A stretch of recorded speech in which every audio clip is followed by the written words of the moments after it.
way that we do recruiting hasn't changed in 100 years. It's designed around inefficiencies. A human can only read a certain amount.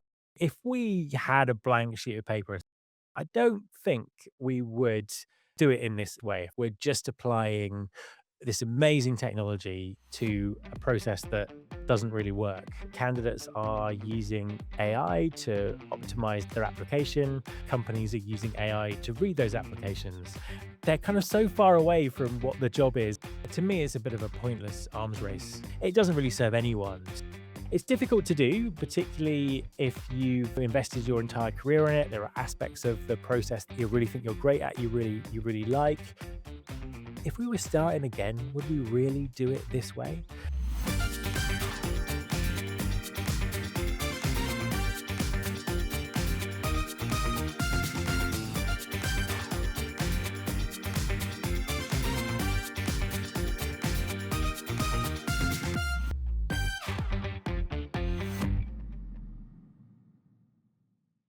Hi, I'm Denise Chaffin, and I am your podcast host for Talking TA. And today I am honored to have with me Matt Alder from Edinburgh, Scotland. And Matt is the CEO of a podcast called Recruiting Future. So, Matt, tell us a little bit about your background, what got you started, and then we can jump into our conversation. Yeah, sure. So I've been working in the talent acquisition space for a long time now. It's about 25 years, I think. I know I don't look old enough, but there's about 25 years. And I've always been fascinated by the innovation and the direction the industry is moving in. For the last 11 years, I've been running Recruiting Future, which is my podcast, which is all about the future of talent acquisition. So I'm in the lucky position that I get to speak to people every single week about how things are evolving. And obviously, over that 11 years, we've seen sort of lots of different stages of evolution, and we're sort of very much in the AI age now, which is absolutely fascinating in terms of some of the implications of that. It is fascinating. In fact, I want to dive into your most recent article that you've published. The title is The Problem Isn't That AI Will Take Our Jobs, it's that we're doing jobs that shouldn't exist. What a great article. Thank So, you. Thank you. yes, tell me what inspired you to write this. Yeah, I think that, as I said a second ago, I've seen quite a lot of sort of technology revolutions in recruiting from the internet in the kind of the late 1990s all the way through to where we are now. And all of them have kind of brought changes to the industry, but none of them have really changed the way that things work. And in some respects, the way that we do recruiting hasn't changed in 100 years or 200 years. It's still they're very, very similar. We use resumes, we use interviews, things that have been around for a really, really long time. Um, and I think the sort of the challenge and the benefits that AI bring is the ability to think about things completely differently. And I think if you kind of take a step back and you look at how we do recruiting, it's designed around inefficiencies and restricted capacity.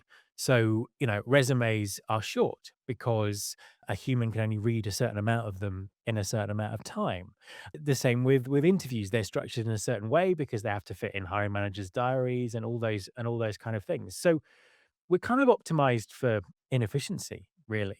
If we had a blank sheet of paper and said, how do we want to kind of select and choose and persuade the right person to join our organization? I don't think we would necessarily do it the same do it in this way, if that makes sense. So I think that there is an opportunity now to completely rethink how we do recruiting. And I think we can see from what AI is already doing to the way that people look for jobs that at the moment we're just applying this amazing technology to a process that doesn't really work, and it's amplifying that. So, we now have the situation where candidates are using AI to optimize their application. Companies are using AI to read those applications, and they're kind of so far away from what the job is and what the person actually does because they've been optimized to match each other, that I think it's kind of illustrating some of the deficiencies in how we work. And it's not a criticism of anything that's gone before, because we have not had the capability to make these kind of changes before. I think that's really what that article was about. Very good. What are some of the jobs that you think that we're doing right now that we shouldn't be doing? I think it's more the structure of it. I think if we think about resumes, for example, is this really the best way to for someone to kind of communicate what they're able to do? I think the same with interviews. And I think that if you look at the industrial psychology, all of the science that sits behind assessment, we've known for a really long time that actually resumes and interviews are not the best way to sort of pick someone for a role. So I think it's more of those kind of fundamental things that we need to kind of really think about, because one of the examples that I've used recently is, and people can challenge me on these numbers. I mean, they're just numbers, really. But over a sort of 20-year career, I made an estimate that a recruiter might look at 250,000 resumes or something like that. Now, give or take 500,000, something in that ballpark. Um, an AI can read 250,000 resumes in about 2 minutes.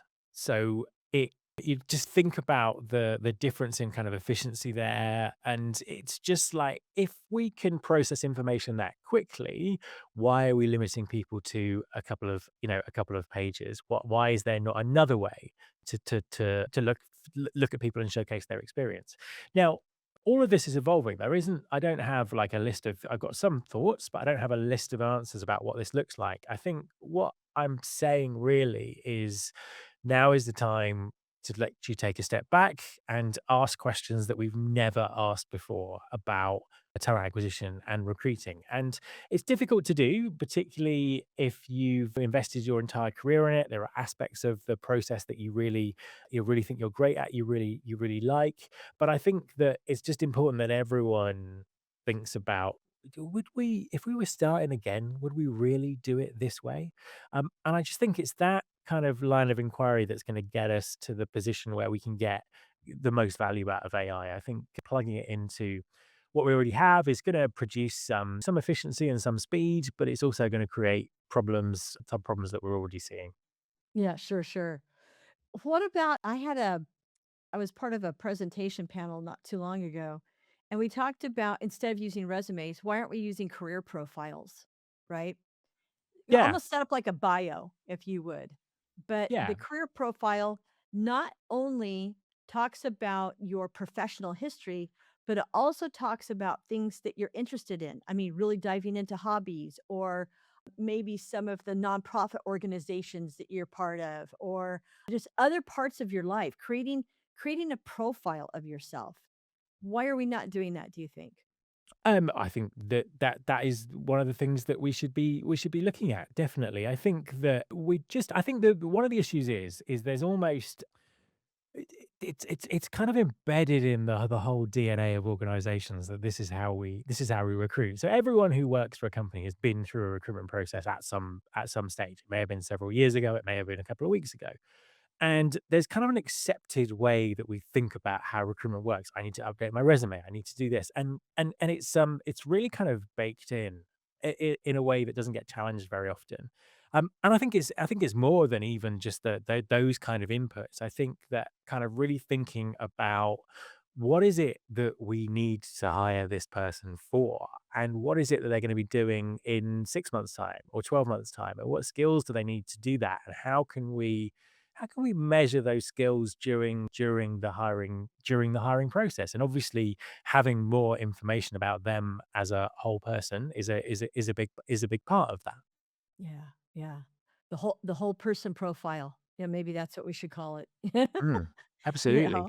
Yeah, Yeah. well, I mean, and the thing is, I mean, I can remember years ago, people used to just send over a bio, especially executives.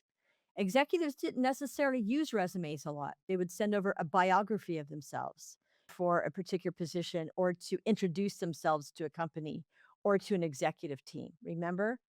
And I mean, the resume might have come later, But I just recall several times having bios, and I would have to request a resume, but oftentimes there was the same information, except it was kind of the bio was actually a little more colorful. It had more information about the whole person versus just their chronological career history. I know that in the past, resumes have been written in different forms where you had accomplishment resumes. I mean, know people who were being laid off from positions if they were working through an outplacement firm, for example. The outplacement firms would encourage people to set up their resumes more as a profile using their accomplishments, right? So, I mean, there have been these different, I think, attempts, if you would, to offer a more holistic view of someone's overall person. But we just keep going back to the resumes. And now you've got AI, like you said, locked and loaded to read all these resumes. So it's almost like we've taken a step backwards. Yeah, absolutely, and it's gonna break it. It is just going to break the whole thing. At least I hope so, and then we can kind of we can sort of rethink everything. I think the other aspect of this is if you think about it, it's like people are building profiles and that sort of thing, and there's lots of preconceived ideas from them about the job they want and what they can do. And also from employers, there are a lot of perceived ideas or bias about what a person can do, or they've worked at this company, that means they can do this and all this sort of stuff. And I think that if you have kind of more information, one of the things that AI is very good at is kind of spotting patterns, comparing things, looking at huge kind of data sets. And actually, I think we could move into a world where people could have the chance to get opportunities in areas that they'd never even thought of before. But actually, actually, do you know what? We've compared the skills. We think this is a good fit for this kind of you're a good fit for this kind of job. And I think freeing people up and helping people kind of expand their thinking about work is another massive upside of this. And obviously, that's very different from writing a resume because you want a very specific role. So there is a huge amount of evolution and change and different thinking that's needed here. And I think that thinking about some of the upsides of it is what might get us there quicker. Sure, you bet. I think back to um, my early career as a recruiter, and oftentimes people would come into a large organization that we were working for, and they had to fit a specific criteria, and there was a lot of focus on education back then, and that's changing now. I've noticed education requirements are changing a little bit because there is a shortage. There's a lot of gaps, especially here in the United States right now. We're bringing a lot of positions back here for technical and engineering jobs on all different levels of engineering. So these people now, if they have skills, I remember one guy mentioned to me, he said, I don't care about the education. What has that person have been doing for the last 5 to 10 years? And not only that, but the skills that they're looking for, we need somebody with robotics experience. So I don't care if the person's been building a robot in their garage as a hobby. I want to talk to them. So there's a different focus now, a different mindset around that.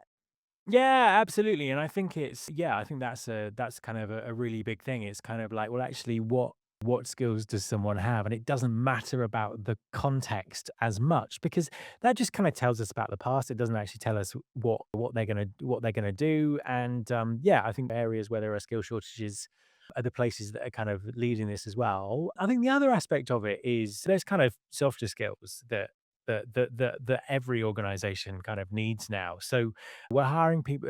Work is changing so quickly. We're hiring people for one role, but actually that role is likely to evolve very quickly, or become another role, or do something else. And actually, having people who have that kind of adaptability and curiosity and flexibility of learning is kind of as important. And I think one of the I was doing a podcast interview with a psychologist a couple of weeks ago, and they made a really good point that sometimes we are ruling people out because they don't have skills which they could learn in a few weeks. And I think that's interesting. Now, obviously, advanced robotics isn't one of those. Being an airline pilot isn't one of those, and there are still skills where people need to have certifications and all that sort of stuff. But a lot of the time, are these actually skills that people could learn or adapt to really quickly? And are we taking that into account when we're hiring people, when we're choosing people? And it's interesting because I think that a long time ago, that was something that recruiters would pride themselves on being able to do. And I know a lot of good recruiters who would still do that. But with the acceleration of the recruitment process that we have, would those people get to that point? Would they get through some of the kind of the initial stages to be able to showcase what they could do? So yeah, I think it's an interesting point. And also talk about AI and utilizing it for identifying certain skills and whatnot.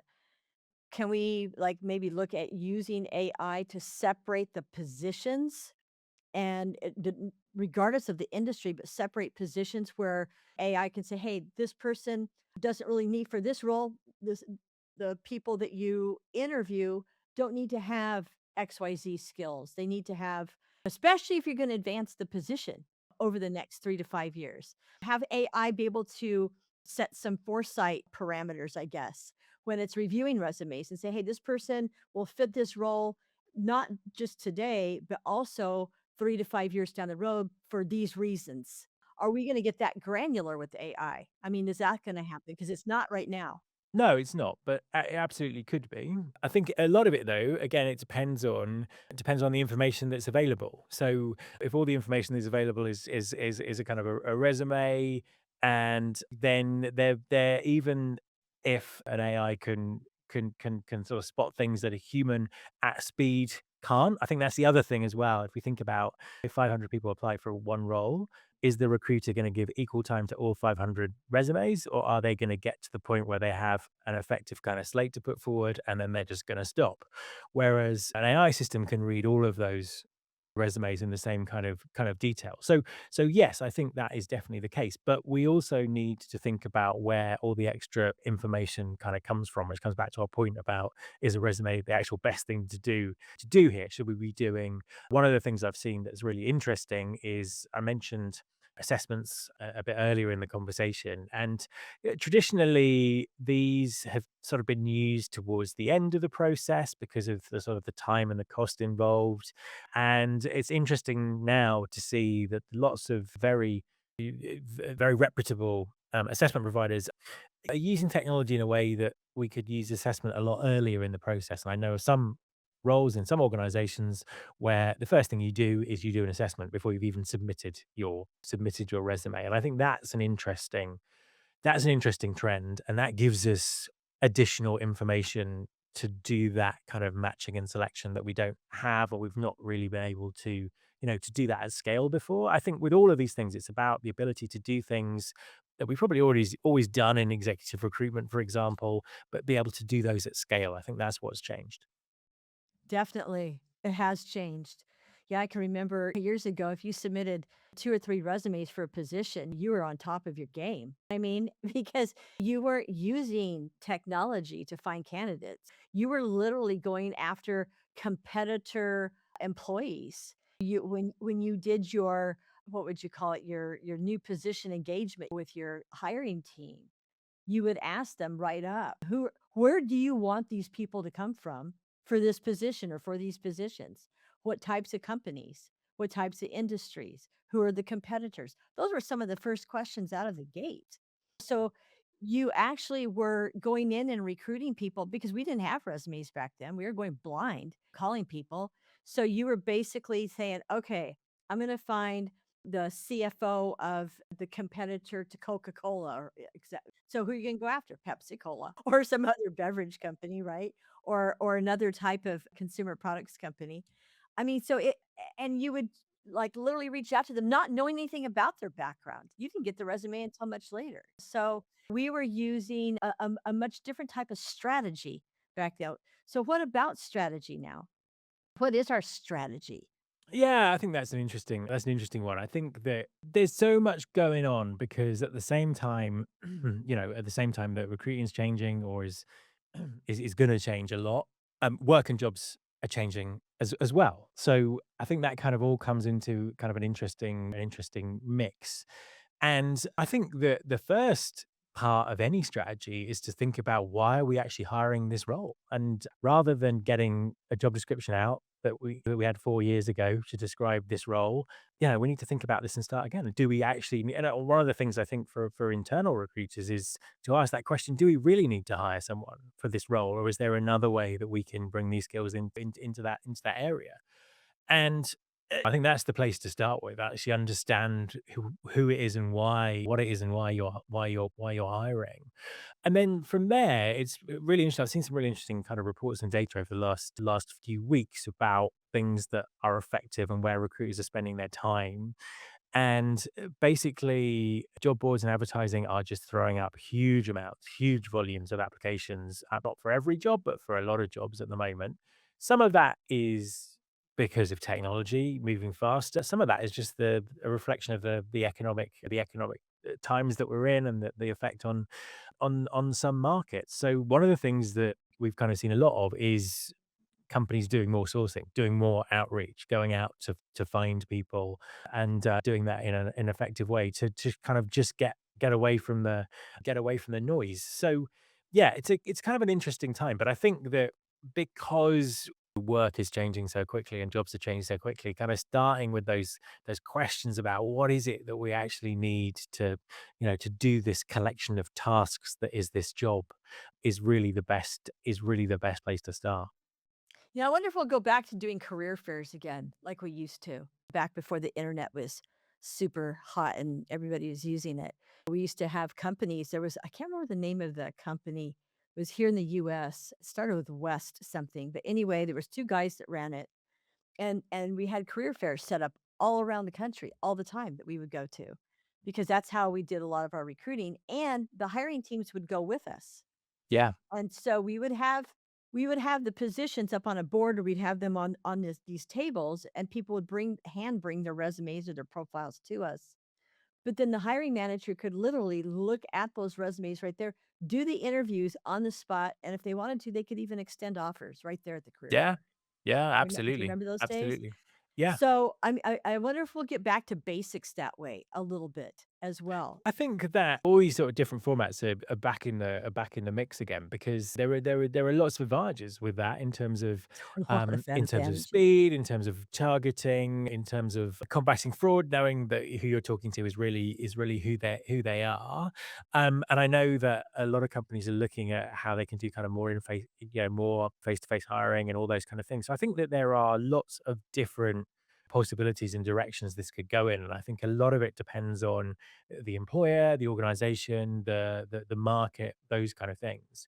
And one of the kind of early places that we've seen the real kind of impact of AI and automation has been in frontline hiring in fast food restaurants and retail and all those kind of places, where actually they've used automation to vastly kind of improve the speed and also the quality of experience, both for the restaurant manager and the candidate, in that they can be, matched and have an interview booked really, really, really, really quickly. And it kind of gets through a lot of that kind of painful admin process that we've kind of had since the internet arrived, and just connects the humans quicker.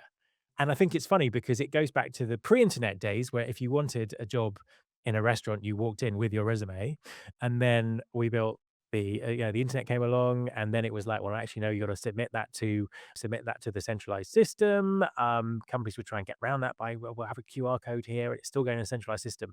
Now, where you have these systems that are moving so quickly, it is a case of now, I'll walk into the store, I'll scan this QR code, I'll answer a few questions, and do you know what? I've got an interview back here this afternoon or the next day. And that's been made possible by the technology we have now. So, and it was driven by necessity coming out of the pandemic because these organizations had to hire people really, really quickly. Right. And obviously, speed is of the essence in those kind of organizations for hiring.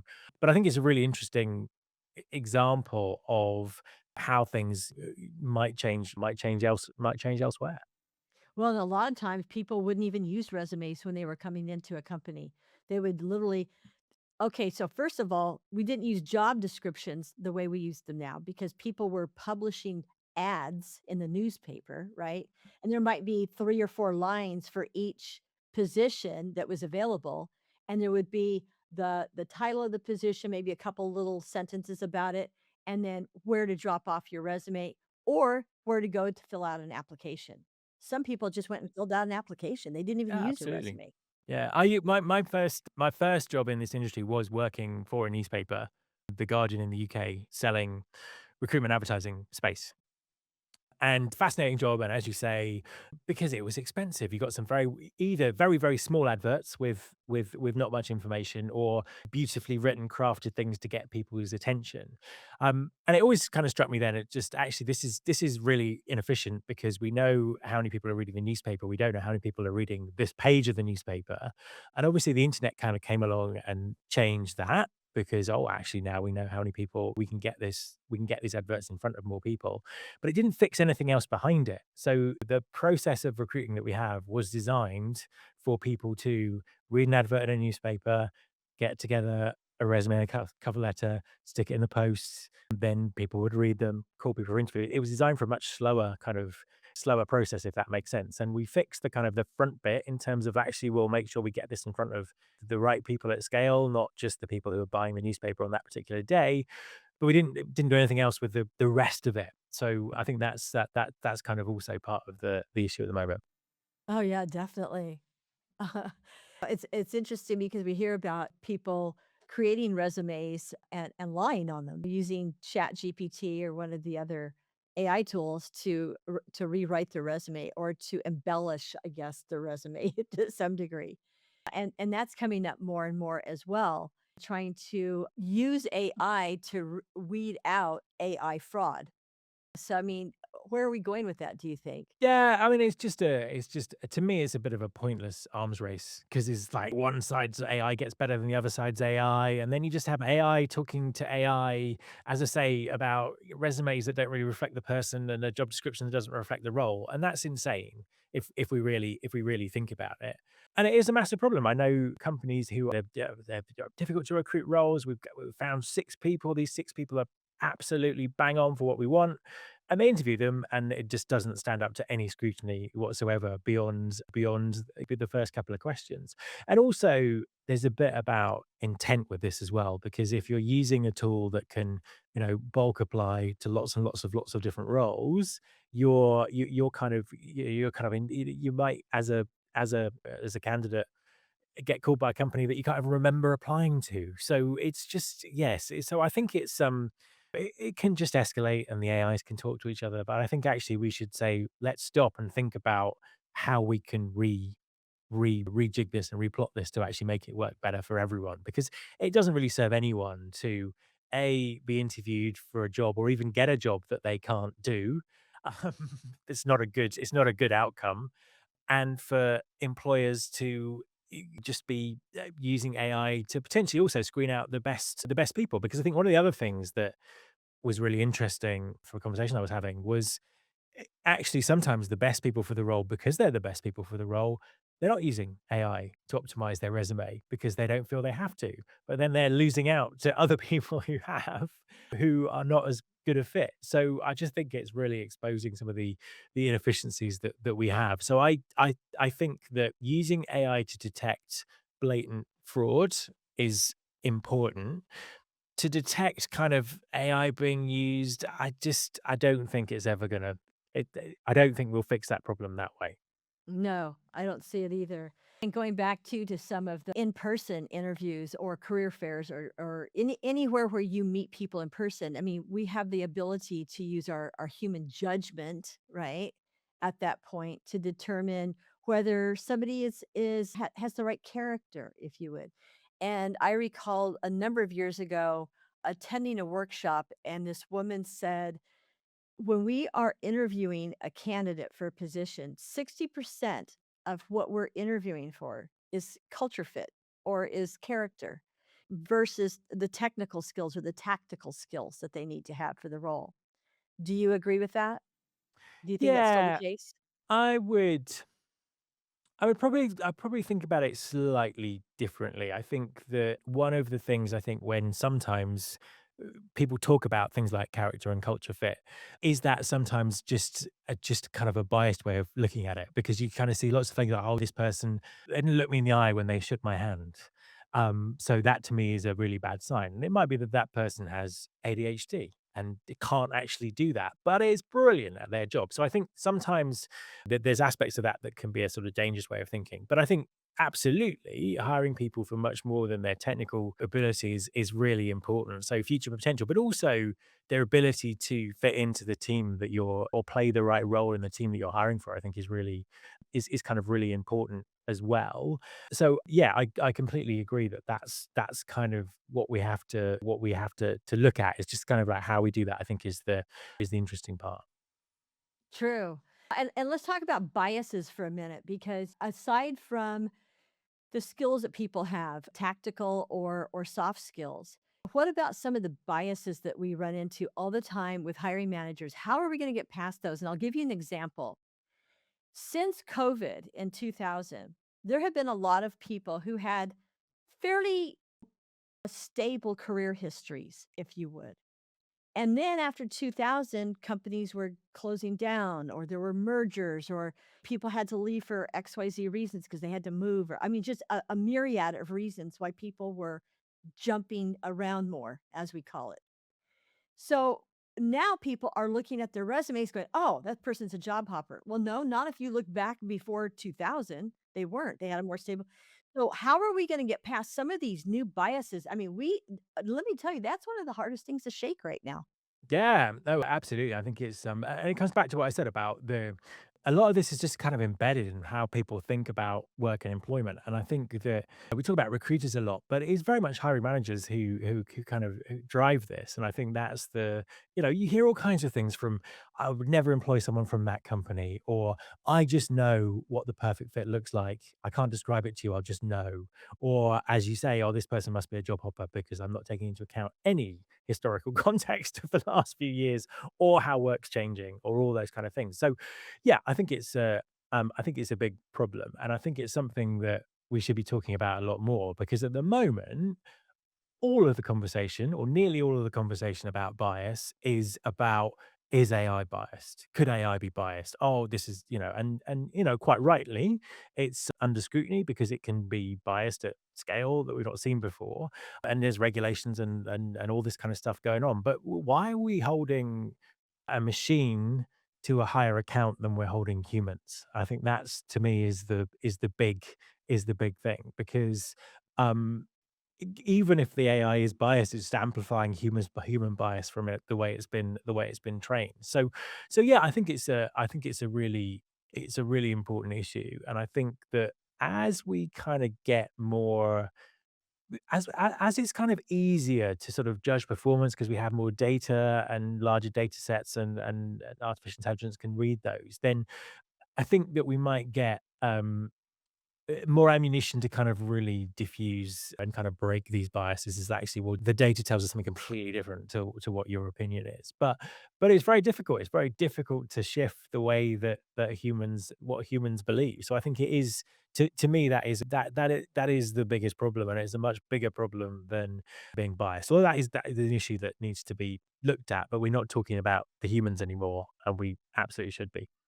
Yes, exactly. And I think that's one of the biggest issues that we need to face isn't the AI bias. I think it's the human bias. And how are we going to shake that and change the mindset of the people who are doing the hiring so that we don't have because like you mentioned, as we are moving through this process now, things are going to look different. But we have to adjust the mindset though of leadership first. And I keep going back to that in a lot of the conversations I'm having because it waterfalls down to the employees, right? And to the other organizations. So if you're working for a company and the leadership team is going to be super biased about somebody's career history or maybe their education background, that type of thing, how are you going to change that mindset? What leaders do we need to hire that have a more open minded attitude about these new paradigms, if you would, when it comes to hiring?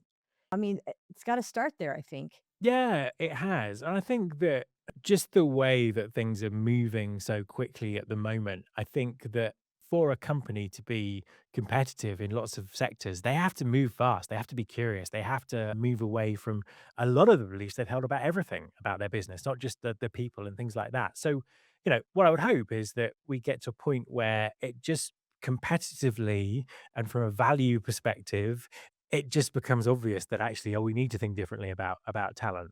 But there's a long way to go. I mean, I think it's really interesting that CEOs will always go on about people being really important and talent being really important, but I very rarely see anyone at that level kind of engaging in a lot of the conversations that we're having about work and skills and all those things at the moment. And I think that that to me is interesting because there are some big decisions to be made about what jobs are for humans, what jobs are for AI, how does that work?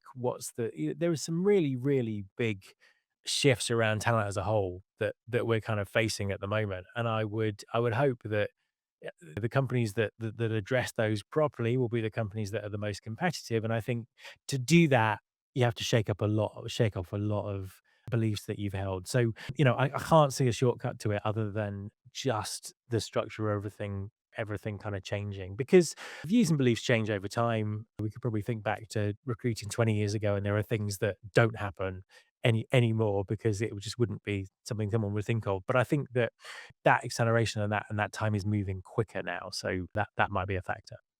Oh, definitely. Well, yeah, there's a lot of people, individuals who are in human resources or they might be coaches, just leadership coaches. And I see a ton of service offerings to coach leaders right now. So I'm curious what they're coaching them in because this needs to be one of the coaching 1.1, I mean, or Yeah. 101, changing the mindset about the future of recruiting, about the future of talent. That's got to be one of you need to include that for anybody who's coaching leaders. That's got to be part of the Oh, leadership yeah, people. I completely agree. I think it's got to be a massive part of it's got to be a massive part of it. And also, I think if we think about it this way, so I think a lot of people consider AI to be something to do with technology, a technology problem, a technology strategy for a company. But actually, the biggest thing that it shakes up are people and jobs and talent. So it should be a people strategy and a communication strategy and an HR strategy in terms of how AI can bring value to an organization. And I'm seeing that shift a little bit. I'm seeing some chief people officers kind of really sort of stepping up to the plate with that, but it's not widespread at the moment. But it becomes more and more obvious the more we get into this technology that it is replacing tasks. It is making things possible that weren't possible before. And if we kind of want to deal with that, then we need to think about organization structures differently, all of these kind of things. So I think that there's a kind of a huge opportunity here for people who think that way. Definitely. Going back to your article, the problem with AI taking over our jobs, it's that we're doing jobs that shouldn't exist. What are some of the jobs that you think that we have been doing in the past that will go away? And what do you think some of the new positions are that'll come up over the next like even 2 to 3 years? That's an interesting question. And my view on this changes by the week when because I think if we think back a year ago, everyone was talking about we need prompt engineers, we need technical infrastructure people in technology. And now if you look at the kind of the latest models that are out there with some of the LLMs, you just ask them something and they do it. They just understand. They don't need the kind of structured input they needed before. So things are changing very quickly, which makes it really difficult. I think ultimately that from a recruiter perspective, I think it's about probably moving further down the funnel. I think the sourcing, the matching, the that side of it is just getting automated in some way, shape, or form as we move forward. And I don't think there's any getting away from that because there are pieces of that where a machine is so much more efficient than a human and it can do so much more. Now, it still needs, at the moment, that kind of human judgment and experience to shape that, but in no way, nowhere near the amount of kind of time that people currently put into that kind of that part of the process. So I think that we kind of need to make decisions about where is it that humans really add value, what is a non-negotiable, even if a machine can do it, we don't want the machine to do it because there's a reason why we want humans to do it, and really kind of sort of move it on that. So I think it's just difficult to say exactly what the jobs will be. I'm really a big fan of the idea of some of the things that we used to see in recruiting before technology, building relationships, persuasion, all these kind of things. I think that is something that is going to sort of start indexing again. And I think the issue with that is all the people who are working as recruiters in that in that era have either ended their career or they're getting to the end of their career. And I think there's a whole sort of generation that have grown up with the internet who may not have exactly the kind of the right skill set to do that. So that's kind of interesting. But I think it's that kind of relationship building.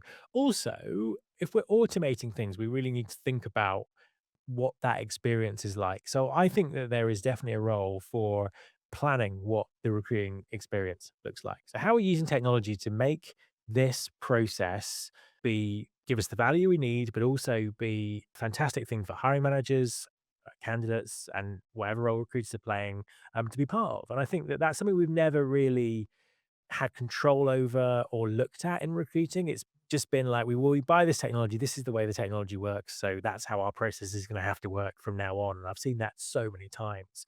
But now I think we've got the ability to design experiences around hiring to really kind of accelerate outcomes. So I'm going to go for a kind of a recruiting experience designer, optimizer kind of role, if you want to put me on the spot for a role, because I think that is just really is a key thing because otherwise, we just use this technology and it becomes very impersonal, and people don't want to engage with automation because it's not a good experience for them, and we don't get anywhere with it. Whereas I think if you look at what we do in our day-to-day lives, we kind of engage with AI and automation in lots of things that we would have engaged with humans in before, and we actually prefer it. And I think it's because very often the experience has been thought out and designed properly. So checking in for a flight, for example. I'll just do that on my phone. Unfortunately, I've got baggage I'll have to still get in that queue, but I'll just check in on my phone and I'm through. So I think it's just thinking through things like that and working out what the most effective way to do is a key part of this. Yeah, yeah. Checking in online on our phones is great. But yeah, like you said, if you have baggage, first of all, I don't like those kiosks when they have that big long tape that you have to put around the Yeah. handle of your suitcase. I can never manage that tape very well. So I wind up I look for a human to even just do something And I that's think that slower. again, that's a great example of they're making it efficient for the airport, but they're not making it efficient for the passengers. And I think that for this to work, it has to be for both. So, classic example in my local supermarket, there's always been a bank of kind of self checkouts, and the people who want to do self checkout have done self checkout, and the people want to queue up and talk to someone. That's what they do, and they've tried to gradually get rid of the humans and move more towards the automation side of it. But actually, there are people who don't want that. So all that happens is now they're just queuing for longer because they're like, I'm not going to use that because I want to. And it's just, again, from their perspective, it's just like, well, what kind of experience are you giving here? Um, and kind of just read the room. And you've not actually made it a better experience for those people who still want to get in that queue because they're now in a longer queue because they still want to work that way. And you've not helped them. The automation isn't helping kind of serve their needs. So I think that's a really interesting thing to think about. And I think airports are a classic example where things are, well, why am I putting my case in this kind of weird thing? And I've got to stick my own label on. And this is just, have I stuck it on? Is it going to come off? I put it on the right conveyor belt. That's not optimized for passengers. That's optimized for the airlines and the airports to save money. So I think it's that balance between the two is where the sweet spot is with this. Oh, and like you said, like even in retail stores, if I go to a supermarket or any store that has the option of getting in line and having a person check out your purchases or having the kiosk where you scan your own purchases, right? I think I find that to be very interesting too. I still prefer the human. I still prefer to get in a line and let the human check out my because half the time there's something that comes up on the computer and I can't figure it out and I've got to call somebody or the machine itself might say, "Oh, you need to get assistance for this." And I mean, there's just so many issues that Yeah, come up yeah, with those absolutely. kiosks, right? Yeah. So I still prefer the human on that. Now, I have a question for you too. Because of where you're located, since you're in Scotland, tell me what you're seeing from your side of the pond, if you will, that's different than what we're seeing here in the US with respect to some of these changes that we're wanting to, or that I guess we're hoping to implement for the industry. Yeah, it's a good question. I think the first thing to say is everyone has the same technology. So all these tools, they're built on the same platform of the recruiting technology people use are for big global companies. Yeah, a lot of them are American companies. So I think that maybe if you went sort of back 20 years, everyone had different technology. So they're moving. So the technology's moving at the same pace, basically. So that's one factor of it. Obviously, there are kind of economic factors in every kind of market in Europe that change things. But really, I think it's kind of sort of down to a lot of it's down to adoption. But I think also when you kind of look at the US, adoption is patchy as well in different markets. It kind of depends. So I think that perhaps the biggest difference with all of this might be around regulation, some of the things that the EU is doing. That said, there are US states that have regulations that are on a kind of on a par with that. So I think regulation, adoption, risk is a kind of key aspects to this. Also, obviously employment law is different in different countries that has an effect. But I'm not seeing a kind of a massive difference out what this country is absolutely a million percent embracing AI and this guy. It's not like that. I think everyone has the same challenges with this, which is it's overwhelming. There's too much noise. We don't really know what to do. So I think that there is a uniformity of experience when it comes to this, probably like we've not seen in the past. Oh, interesting. Yeah, because I've had a couple of conversations, but not that many. I had a conversation with one woman in Germany, another one in Denmark. But and I think that you guys are all kind of in agreement that way, that things are kind of advancing and that we're running into the same problems and they're advancing at the same level. One other question that I have too, going back on just the adoption rate as you're talking about. Do you think, though, that we will run into some issues globally? Because we've got big companies, right? And I think a lot of people look at this as adoption rate for enterprise level companies. But how many smaller companies do we see here in the US versus maybe in Europe or Canada or other regions? Because the smaller companies, middle or small to medium sized companies, won't have the same adoption rate as some of the big enterprise level companies, right? Because they can't. They can't afford the tools. They don't want to take the chance or the risk on buying a tool that they think might look good now, but maybe 2, 3 years down the road, that tool may be obsolete for something blingier and brighter that might come along. So are we going to see some challenges there globally? I think that actually, in some respects, the opposite might be the case because I think some of this is quite sort of fundamental. And I think for big enterprises, doing change quickly is what is their biggest issue. So we need to adopt this new software. We need to, it just everything takes a long time. Now, I completely agree with you in terms of the risk and the expense for medium sized companies. But I think what's interesting about this technology is we kind of all have access to it at the same time. So there is a kind of there is that sort of democratization of access. So even with the internet, when that first came along, there was complete inequality on things like connection speed. Some people weren't connected. Some people had a dial-up line. Some people, there wasn't quite the same thing. And likewise, then if you're a big enterprise, you probably paid for a really fast connection. If you were a smaller company, you probably didn't even have one, or you had one through your phone. So I think that's different. With this, I think that there's more access to it. So yeah, I think it's kind of a mixed picture because I think that smaller organizations have the capability to change quicker, to move bits of software around quicker. Larger enterprises have more budget, more people to look at these kind of things. So it's going to be interesting to see how it plays out. I would, just because of some of the capabilities of the things that we can all access, things like Claude Code and Claude Cowork and some of the stuff from OpenAI. I think that the small and medium-sized businesses who want to kind of embrace this and change will be able to do this quicker than larger enterprises. But whether those small businesses want to do it is a different matter. So yeah, I think it's going to be interesting. I think it's difficult to say.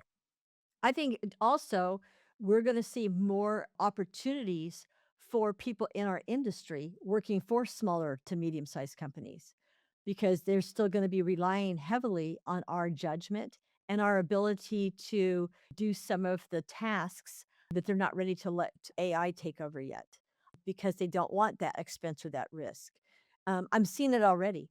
Smaller companies are contacting me already to help them with their recruiting, and they don't want to have the new software yet. They're not trusting what AI is going to do for their company. And again, they don't want to put forth the expense, right? So, but to your point, the bigger companies are slower. They're taking more time, like you said, to integrate some of the technology into their company at the enterprise level. And I'd add one more thing as well, because I think this is kind of important, is this kind of really isn't being sold to candidates in an effective way either. I think if you talk to people about you got to do an AI interview, most people will have a kind of reaction of like, "Do you know, I want to talk to a human. I don't want to talk to a machine." And actually, I think if we kind of positioned it and said, "Do you know what? There will be lots of applications to this job. You can talk to an AI and you can get the chance to have your point put across, and everyone will have basically that kind of equality of access, or we can stick with a human who might not even be able to read your CV." And I think it's because there isn't that level of honesty about the issues we have in recruiting that kind of takes that away. So I think there's a massive, massive job to still do to actually persuade people on both sides that this is technology that is going to make is going to make a difference, is going to make things better. And I think that again, it's a human aspect to it, but that is a big issue. Yeah, yeah. I don't know, just for right now at this point in time, but we're at the beginning of Q2 of 2026.